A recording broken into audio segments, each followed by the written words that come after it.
نحمده ونصلي على رسوله الكريم أما بعد فأعوذ بالله من الشيطان الرجيم بسم الله الرحمن الرحيم اتل ما أوحي إليك من الكتاب وأقم الصلاة إن الصلاة تنهى عن الفحشاء والمنكر ولذكر الله أكبر والله يعلم ما تصنعون آمنت بالله صدق الله العظيم۔ میرے قابل صد احترام محترم عزیز و دوستو اور بزرگ، نماز اردو زبان کا لفظ ہے۔ عربی میں نماز کو صلاۃ کہا جاتا ہے اور صلاۃ کے معنی دعا کے آتے ہیں۔ نماز میرے محترم عزیز و دوستو اور بزرگ، اللہ تبارک و تعالیٰ کی طرف سے فرض کیے گئے تمام کے تمام احکامات میں سب سے عظیم الشان حکم ہے، اور ارکان اسلام میں ایمان کے بعد سب سے پہلا درجہ جو ہے وہ نماز کا ہے۔ حضور اکرم صلی اللہ علیہ وآلہ وسلم کا ارشاد ہے کہ ایمان اور کفر کو ملانے والی چیز نماز ہے، یعنی کہ نماز کا چھوڑنا انسان کو کفر میں داخل کر دیتا ہے۔ میرے محترم عزیز و دوستو اور بزرگ، نماز کو تمام کے تمام عبادات پر جو فوقیت حاصل ہے اس کا اندازہ اس بات سے لگایا جا سکتا ہے کہ اللہ تبارک و تعالیٰ نے جتنے بھی احکامات نازل فرمائے ہیں، وہ روزہ ہے، زکوٰۃ ہے، حج ہے، عمرہ ہے، امر بالمعروف نہی عن المنکر ہے، صدقات اور خیرات ہے، یہ تمام کے تمام احکامات جبرائیل امین آسمان سے لے کر زمین پر تشریف لائے ہیں، یعنی کہ یہ وہ احکامات ہیں جو عرش سے فرش پر نازل کیے گئے ہیں۔ لیکن میرے محترم عزیزوں، نماز وہ عظیم الشان عبادت ہے اور اللہ تبارک و تعالیٰ کا وہ عظیم الشان حکم ہے کہ جس کو اللہ تبارک و تعالیٰ نے اپنے محبوب صلی اللہ علیہ وآلہ وسلم کو اپنا مہمان بنا کر بطور ہدیے اور بطور تحفے میں عطا فرمائی۔ میرے محترم عزیز و دوستو اور بزرگوں، نماز وہ عظیم الشان عبادت ہے کہ ایک حبیب دوسرے حبیب سے ملنے کے لیے جائے۔ اب اللہ تبارک و تعالیٰ کو دنیا میں سب سے زیادہ محبت جو ہے وہ حضور اکرم صلی اللہ علیہ وآلہ وسلم سے تھی، اور اللہ نے اپنے محبوب صلی اللہ علیہ وسلم کو ملاقات کے لیے بلایا۔ اللہ تعالیٰ کے خزانے بے شمار ہیں، بے انتہا ہیں، اللہ کیا نہیں دے سکتے تھے، اللہ تبارک و تعالیٰ جو چاہتے دے دیتے، لیکن اللہ تبارک و تعالیٰ نے اپنے خزانوں میں جو سب سے قیمتی چیز تھی اس کا تعین فرما کر اور سب سے قیمتی چیز کو متعین کر کے حضور اکرم صلی اللہ علیہ وآلہ وسلم کو عطا فرما دی کہ تجھے دینے کے لیے میرے پاس اس سے بہترین کوئی بھی چیز موجود نہیں ہے، اور وہ چیز میرے محترم عزیز النماز ہے۔ اس لیے حضور اکرم صلی اللہ علیہ وسلم کا فرمان ہے، الصلاۃ عماد الدین، نماز دین کا ستون ہے، فمن اقامها فقد اقام الدین، جس نے نماز کو قائم کیا اس نے دین کو قائم کیا، ومن ترکها فقد هدم الدین، اور جس نے نماز کو چھوڑ دیا اس نے دین کو گرا دیا۔ میرے انتہائی محترم عزیز و دوستو اور بزرگوں، بیٹھ جائیے بھائی۔ امام سیوطی رحمۃ اللہ علیہ نے در منصور کے اندر یہ بات لکھی ہے کہ معراج کے موقع پر جب سرکار دو عالم صلی اللہ علیہ وآلہ وسلم کو اللہ تبارک و تعالیٰ نے عروج نصیب فرمانا تھا، اور اس معراج کا پہلا سفر جو بیت اللہ سے لے کر بیت المقدس تک کیا جانا تھا، جب اس سفر کی ابتدا ہوئی تو حضور اکرم صلی اللہ علیہ وآلہ وسلم بما جبرائیل امین کے براق کے ذریعے سے بیت المقدس پہنچے، اور جب بیت المقدس حضور اکرم صلی اللہ علیہ وآلہ وسلم پہنچے ہیں تو آپ صلی اللہ علیہ وسلم نے بیت المقدس کے دروازے کے اوپر چند حوران جنت کو بیٹھا ہوا دیکھا۔ آپ صلی اللہ علیہ وسلم نے ان سے پوچھا تم کون ہو اور یہاں کس لیے آئی ہو؟ تو وہ انہوں نے جواب میں دیا کہ نحن خیرات حسان نساء قوم ابرار، یا رسول اللہ ہم آپ کی امت کی نیک مردوں کی بیویاں ہیں اور ہمیں اللہ تبارک و تعالیٰ نے حوران جنت ہیں، اور یہاں ہم آپ کے پیچھے نماز ادا کرنے کے لیے آئی ہیں۔ چنانچہ آپ صلی اللہ علیہ وآلہ وسلم جبرائیل امین کے ساتھ بیت المقدس کے اندر تشریف لے گئے، اور آپ صلی اللہ علیہ وسلم نے دیکھا کہ ایک دراز قد کا آدمی ہے اور وہ اللہ کی حمد و ثنا کر رہا ہے اور نماز میں مشغول ہے۔ آپ صلی اللہ علیہ وسلم نے جبرائیل امین سے پوچھا کہ جبرائیل یہ کون ہے؟ جبرائیل امین نے کہا کہ یا رسول اللہ یہ آپ کے جد امجد سیدنا آدم علیہ السلام۔ پھر آپ صلی اللہ علیہ وسلم کی نظر ایک اور شخص پہ پڑی کہ جس کی نورانی چہرہ تھا اور چہرے پر نور کے اثرات تھے۔ آپ صلی اللہ علیہ وسلم نے پوچھا جبرائیل یہ کون ہے؟ فرمایا رسول اللہ یہ آپ کے ابا سیدنا ابراہیم علیہ السلام۔ ایک اور شخص کو آپ صلی اللہ علیہ وسلم نے دیکھا کہ جس کی شکل جو ہے ساولی سلونی بڑی منموہنی تھی اور چہرے پر عجیب رعب کے آثار تھے۔ آپ صلی اللہ علیہ وسلم نے پوچھا جبرائیل یہ کون ہے؟ فرمایا یا رسول اللہ یہ اللہ کے لاڈلے رسول سیدنا موسیٰ علیہ السلام۔ اتنی دیر میں اذان ہوئی اور اذان کے ہوتے ہی آپ صلی اللہ علیہ وسلم نے 2 رکعت نماز تحیۃ المسجد ادا کی۔ اس کے بعد ایک منادی نے اذان دی اور اذان کے بعد صفیں بننا شروع ہو گئی۔ آسمان کے دروازے کھل گئے اور تمام کے تمام فرشتے جو ہے صف در صف آسمان سے لے کر زمین تک بناتے ہوئے کھڑے ہو گئے۔ یہ میرے محترم عزیزوں وہ عظیم الشان جماعت تھی کہ اس سے پہلے نہ اتنی عظیم الشان جماعت جو ہے اس دنیا میں بنائی گئی ہے اور نہ رہتی دنیا تک یہ عظیم الشان جماعت بنائی جائے گی، جس میں 1,24,000 انبیاء علیہ السلام صفوں میں کھڑے ہوں اور آسمان کے جتنے بھی مقرب ترین فرشتے ہیں وہ تمام کے تمام فرشتے جو ہیں وہ صفوں میں کھڑے ہیں اور آپ صلی اللہ علیہ وسلم بھی آ کر صف میں کھڑے ہو گئے۔ اب انتظار اس بات کا ہے کہ یہاں امامت کون کرے گا؟ آدم صفی اللہ کرے گا، سب سے پہلا نبی ہے، یا موسیٰ کلیم اللہ کرے گا، اللہ تعالیٰ سے ہم کلامی کرتے تھے، ابراہیم خلیل اللہ کرے گا، اللہ تبارک و تعالیٰ نے ان کو اپنا دوست بنایا تھا، یا اسماعیل ذبیح اللہ کرے گا جو اللہ کے نام پر جو ہے وہ کٹنے کو تیار ہو گئے، عیسیٰ روح اللہ کریں گے جن کو اللہ تعالیٰ نے اپنی قدرت سے پیدا فرمایا تھا۔ نہ میرے محترم عزیزوں، حضور اکرم صلی اللہ علیہ وسلم کا ہاتھ پکڑ کے جبرائیل امین نے فرمایا کہ یا رسول اللہ اگر اس جماعت کی کوئی امامت کرے گا تو وہ محمد الرسول اللہ صلی اللہ علیہ وسلم کریں گے۔ آپ صلی اللہ علیہ وسلم آگے تشریف لے گئے اور یہاں آپ صلی اللہ علیہ وسلم کو امام الانبیاء بنا دیا گیا۔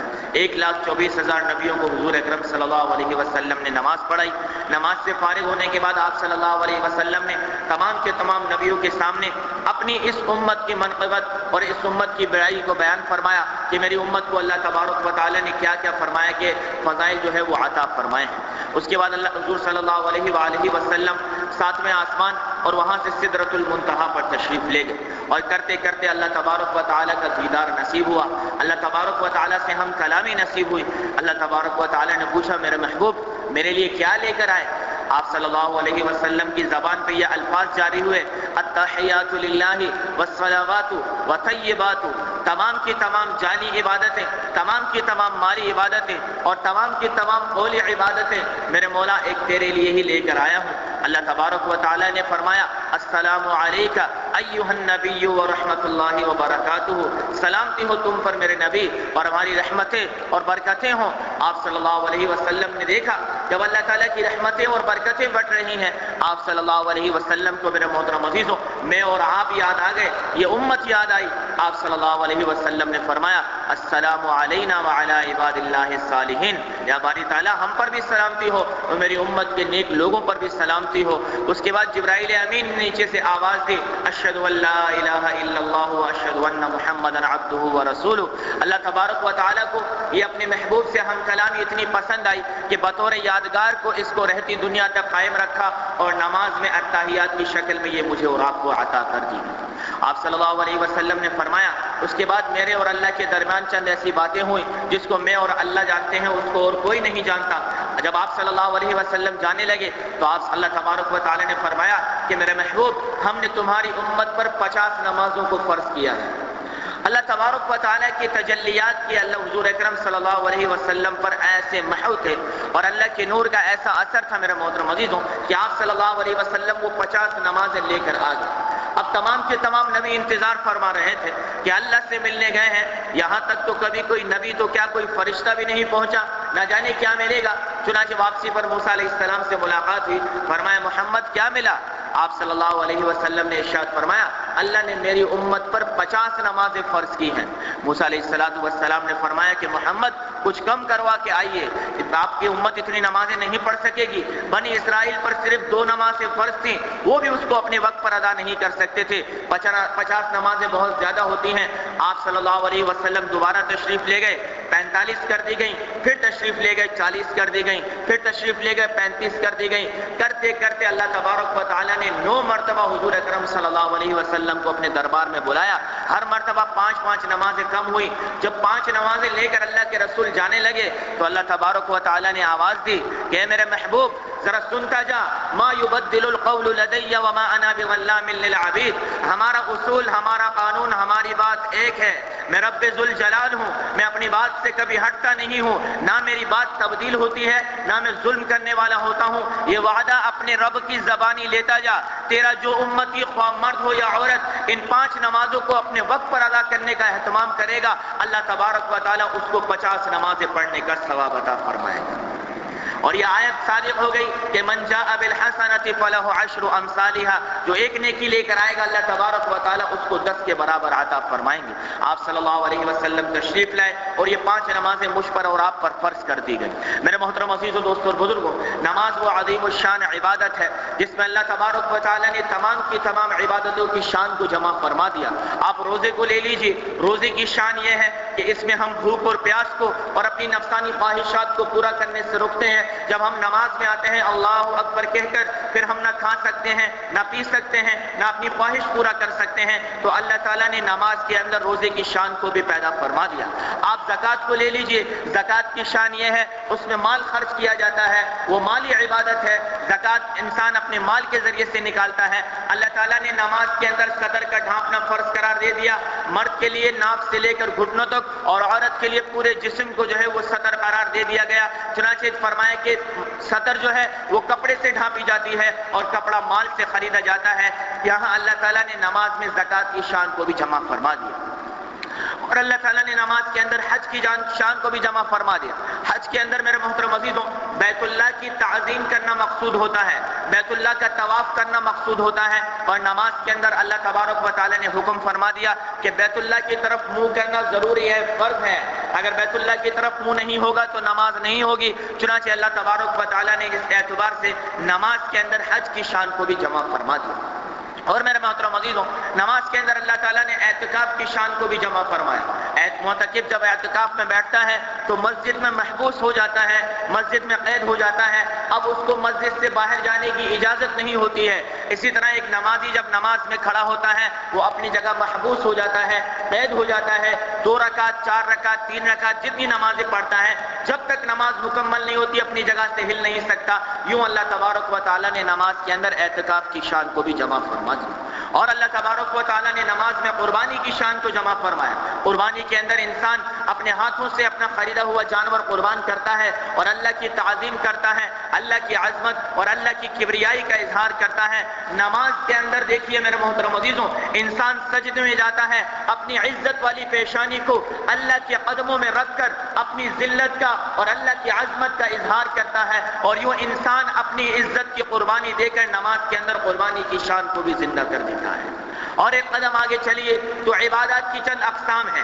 بعض عبادات فرض ہیں، بعض واجب ہیں، بعض سنت ہیں، بعض مستحب ہیں، بعض مباح ہیں، بعض مندوب ہیں۔ اللہ تبارک و تعالیٰ نے بیک وقت 2 رکعت نماز کے اندر ان تمام عبادات کو جمع فرما دیا۔ چنانچہ آپ 2 رکعت نماز پڑھتے ہیں تو آپ 6 فرض ادا کرتے ہیں، 14 واجبات ادا کرتے ہیں، 52 سنتیں ادا کرتے ہیں، اور 5 یا 6 مستحبات فقط 2 رکعت نماز کے اندر اللہ تبارک و تعالیٰ ادا فرما دیتے ہیں۔ اور میرے محترم عزیزوں ایک قدم آگے چلیے، عبادت کی ایک اقسام ہے جسے ذکر اللہ کہا جاتا ہے، پھر وہ 8 چیزوں پر مشتمل ہے۔ سبحان اللہ، الحمدللہ، اللہ اکبر، لا الہ الا اللہ، دعا، استغفار، درود شریف اور تلاوت قرآن پاک۔ ان 8 چیزوں پر ذکر اللہ کی عبادت کو مشتمل کیا گیا ہے۔ آپ 2 رکعت نماز پڑھیں، اللہ تبارک و تعالیٰ نے یہ 8 عبادتیں فقط 2 رکعت نماز کے اندر زندہ فرما دی۔ اور ایک قدم آگے چلے میرے محترم عزیزوں اللہ تبارک و تعالیٰ نے نماز میں دیگر مخلوقات کی عبادت کو بھی جمع فرما دیا۔ چنانچہ حضور اکرم صلی اللہ علیہ وسلم کا فرمان ہے کہ بعض فرشتوں کو اللہ تعالیٰ نے قیام کا حکم دیا ہے، وہ جب سے پیدا ہوئے ہیں قیام میں کھڑے ہو کر اللہ کی عبادت کر رہے ہیں۔ بعض فرشتوں کو اللہ نے رکوع کا حکم دیا ہے، وہ جب سے پیدا کیے گئے ہیں رکوع میں جھک کر اللہ کی عبادت کر رہے ہیں، آج تک کبھی رکوع سے اٹھے نہیں ہیں، اربوں خربوں سال ہو گئے وہ رکوع میں جھکے پڑے ہوئے ہیں اللہ کی عبادت کے اندر۔ بعض فرشتوں کو اللہ تعالیٰ نے سجدے کا حکم فرمایا، وہ سجدے میں اللہ کی عبادت میں لگے ہیں۔ بعض کو تشہد کا حکم دیا، وہ تشہد میں اللہ کی عبادت میں لگے ہیں۔ یہ 4 ارکان ہیں نماز کے خاص۔ اللہ تعالیٰ نے یہ 2 رکعت نماز میں ہمیں 4 ارکان عطا کیے، اور جتنے بھی فرشتے اس وقت کائنات کے اندر عبادت کر رہے ہیں بیک وقت ہم تمام کے تمام فرشتوں کی طرح عبادت کرنے والے بن جاتے ہیں۔ اور میرے محترم عزیزو آگے چلیے تو یہ جتنے درخت آپ کو کھڑے ہوئے نظر آتے ہیں، فرمایا کہ یہ درخت جو ہے وہ قیام میں اللہ اللہ کی عبادت کر رہے ہیں. اللہ نے مجھے اور آپ کو قیام عطا کیا, دنیا کے تمام درختوں کی مماثلت مجھے اور آپ کو نصیب ہو گئی. یہ جتنے پہاڑ ہیں یہ قاعدے کی حالت میں اللہ کی عبادت کر رہے ہیں. اللہ تعالیٰ نے مجھے اور آپ کو قاعدہ عطا کیا, دنیا کے تمام پہاڑوں کی مماثلت مجھے اور آپ کو نصیب ہو گئی. جتنے 4 پاؤں والے جانور ہیں یہ رکوع میں اللہ کی عبادت کر رہے ہیں. اللہ نے مجھے اور آپ کو رکوع عطا کیا, تمام کے تمام چوپایوں کی عبادت کی مماثلت عطا فرما دی. جتنے رینگنے والے جانور ہیں یہ سجدے میں اللہ کی عبادت کر رہے ہیں. اللہ نے مجھے اور آپ کو سجدہ دیا اور تمام رینگنے والے جانوروں کی عبادت کی مماثلت مجھے اور آپ کو عطا کر دی. اسی لیے میرے محترم عزیز و دوستوں اور بزرگوں, نماز سے عظیم الشان کوئی بھی عبادت نہیں ہے, نماز سے اونچی کوئی بھی عبادت نہیں ہے. حضور اکرم صلی اللہ علیہ وآلہ وسلم جب دنیا سے تشریف لے جا رہے ہیں, زبان پر جو آخری الفاظ تھے وہ الصلاۃ الصلاۃ الصلاۃ. حضور اکرم صلی اللہ علیہ وسلم نے ارشاد فرمایا میرے محترم عزیزوں, کہ جو مسلمان ان نمازوں کو, اپنی 5 نمازوں کو اپنے وقت پر ادا کرنے کا اہتمام کرے گا, اللہ تبارک و تعالیٰ اس کے 5 مسائل کو حل فرمائیں گے. جو 5 نمازوں کو اپنے وقت پر ادا کرنے کا اہتمام کرے گا اللہ اس کے 5 مسائل کو حل فرمائیں گے. نمبر 1, اللہ تبارک و تعالیٰ اس کی روزی کے مسئلے کو حل فرما دیں گے. نمبر 2, قبر کے عذاب سے اللہ تبارک و تعالیٰ حفاظت فرمائیں گے. نمبر 3, اعمال نامہ روز قیامت دہنے ہاتھ میں عطا کر دیا جائے گا. نمبر 4, پل صراط پر سے بجلی کی طرح گزار دیا جائے گا. اور نمبر 5 میرے محترم عزیزوں, بغیر حساب کتاب کے اللہ تعالیٰ جنت میں داخل فرما دیں گے. یہ وہ نماز ہے میرے محترم عزیز و دوستوں اور بزرگوں جس کے بارے میں اللہ تبارک و تعالیٰ کے رسول نے فرمایا کہ الساجد یسجد بین قدمی الرحمن, کہ سجدہ کرنے والا سجدے کی حالت کے اندر اللہ تعالیٰ کے قدموں کے درمیان اپنے سر کو رکھنے والا ہوتا ہے. یہ محض اللہ تعالیٰ کا فضل ہے میرے محترم عزیزوں کہ جس نے مجھے اور آپ کو یہ توفیق عطا فرمائی کہ ہم اس کے قدموں میں جا کر نماز پڑھ رہے ہیں. ذرا سوچئے میرے محترم عزیزوں, شیطان کتنا بڑا عابد تھا. فرمایا کہ آسمان کے چپے چپے پر اس نے اللہ تبارک و تعالیٰ کی عبادت کی ہے, اللہ تبارک و تعالیٰ سے مانگا ہے. ایک سجدے کا انکار کیا شیطان نے, ایک سجدے کا انکار اللہ تبارک و تعالیٰ نے مردود کر دیا. اور ہم میرے محترم عزیزوں روزانہ دن میں کبھی فجر کے سجدوں کا انکار کرتے ہیں, کبھی ظہر کے سجدوں کا انکار کرتے ہیں, کبھی عصر کے سجدوں کا انکار کرتے ہیں, کبھی مغرب اور عشاء کے سجدوں کا انکار کرتے ہیں. اور اللہ رحم فرمائے, کئی مسلمان تو تراویح نہ پڑھ کے بھی تراویح کے سجدوں کا انکار کرتے ہیں. وہ ایک سجدہ نہ کرنے کی وجہ سے مردود ہوا. ہم جو دن میں اتنے سجدوں کا انکار کرتے ہیں میرے محترم عزیزوں, تو بتائیے روز قیامت ہم اللہ تعالیٰ کو کیا منہ دکھائیں گے. پچھلے دنوں بڑی عجیب بات معلوم ہوئی کہ جی بعض عورتیں ایسی ہیں جو تراویح کی نماز ہی نہیں پڑھتی, سرے سے وہ تراویح کی نماز اپنے اوپر فرض ہی نہیں سمجھتی, اور جو پڑھتی ہیں تو ان میں سے فرمایا آدھی سے زیادہ ایسی ہیں جو بیٹھ کر تراویح کی نماز پڑھتی ہیں, باقی 8-10 پڑھ کے جان چھڑا لیتی ہیں. یاد رکھیے گا جس طرح تراویح کی نماز مردوں پر فرمایا کہ سنت ہے مردوں کے لیے, اسی طرح عورتوں کے لیے بھی تراویح کی نماز سنت ہے. یہ جو عورتیں تراویح کی نماز کا اہتمام جان بوجھ کر نہیں کرتی ہیں یا بیٹھ کر بلا عذر کے نماز پڑھتی ہیں, یہ کسی طرح بھی درست نہیں ہے. اس غلطی کی اصلاح کرنا اشد ہمارے لیے ضروری ہے. اس کے ساتھ ساتھ میرے محترم عزیز و دوستوں بزرگوں, یہ تو اللہ کا فضل ہے کہ ہم جیسے گناہگار انسانوں کو رمضان المبارک کے اندر 20 رکعت نماز تراویح کی دے کر 40 مرتبہ اجازت دی کہ آ میرے قدموں میں اپنے سر کو رکھ لے, تو آ میرے قدموں میں گر جا تو. ورنہ میرے محترم عزیز و دوستوں اور بزرگوں, ہم کیا, ہماری اوقات کیا, اگر اللہ کسی سے توفیق چھین لے نماز کی میرے محترم عزیزوں, ہم نے اپنی گناہگار آنکھوں سے دیکھا ہے کہ مسجد کے سامنے بیٹھ کر بھی ایک انسان نماز کے لیے اندر نہیں آ سکتا.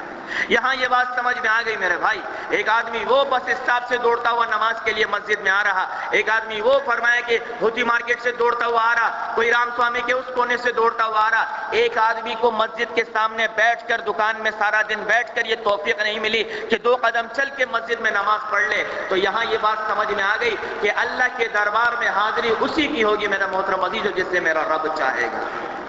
اگر آج اللہ نے آپ کو فجر کی نماز کی توفیق عطا فرمائی ہے تو خدا کی قسم یہ اللہ کا بہت بڑا کرم ہے اور فضل ہے. ورنہ اس وقت کتنے مسلمان ایسے ہیں میرے محترم عزیزوں جو اس وقت اپنے گھروں کے اندر بلا عذر بیٹھے ہیں, کوئی ان کا عذر نہیں, ٹانگیں بھی سلامت, ہاتھ بھی سلامت, آنکھ بھی سلامت, زبان بھی سلامت, کان بھی سلامت, سن بھی رہے اذان کو میرے محترم عزیزوں, اس کے باوجود مسجد میں نہیں آ رہے. اور اللہ نے جو آپ کو یہ توفیق عطا فرمائی ہے تو میرے محترم عزیزوں یہ اللہ کا گھر ہے, ہم اپنے گھر میں بغیر اجازت کسی کو نہ آنے دیں. میرے محترم عزیزو یہ تو اللہ تعالیٰ کا کرم ہے کہ اس نے ہمیں حاضری کی توفیق عطا فرما دی.